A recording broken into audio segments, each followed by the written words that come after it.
আমরা কাজটা করে দিই। দাঁড়ান সামনে বলে দেন ভাই, একটু বলে দেন। এটা কাকলি বনানীর থেকে নিখোঁজ। পিছনে যান আপনারা। অবশ্যই আপনারা আজকে 12-13 বছর হয়েছে, মানে নভেম্বরের 16 তারিখ থেকে নিখোঁজ। আমি এখানে ভাই আপনি একটু সোজা হন, ফিরে আসেন, যে ফিরে আমার আসেন। মেয়েটারে যদি কেউ পায়ে দিতে পারে হ্যাঁ বা কোনো যেই পায়ে দেয়, আমি 5 লক্ষ টাকা পুরস্কার দেবো তারে। মেয়েটারে এখানে কান্দুর বেশি আছে, একটা মাই বুঝে যে ভাই ছবিটা ওনার হাতে দেন, যদি কেউ পান এনার হাতে দেন ছবিটা। এই যে ভাইয়ের হাতে দেন।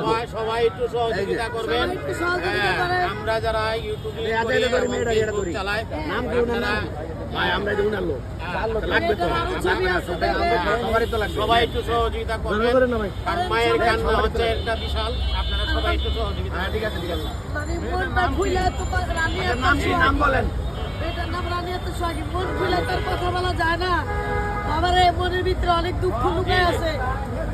সব জায়গায় যাই, প্রেস ক্লাব যাই, চ্যানেলে যাই, মাই টিভি চ্যানেলে যাই। আমি মাই টিভি চ্যানেলের মালিক আমার সাথে অনেক ভালো ব্যবহার আমি করছে। আমার পেজ থেকে জীবনে আমি তারা বলবো বলতে পারবো না। অবশ্যই আমার ভিডিও যারা দেখেন, আপনি দেখি আপনি যে অনেকেই যারা আমার ভালো লাগে। আমার ভিডিও দেখেন, অবশ্যই আমি বলবো আমার ফলোয়ার যারা আছেন, যদি কেউ সন্ধান পান অবশ্যই একটু খোঁজ খবর নেবেন। পুরো ঠিকানা কাকলি বনানী। হ্যাঁ কাকু মনোরঞ্জন, আমরা Kakoli Banani. 2 number house, 4 number road, 2 number house. আচ্ছা আচ্ছা, ধন্যবাদ। আমি টিকিট লই আমার নাম্বারটাও নেন।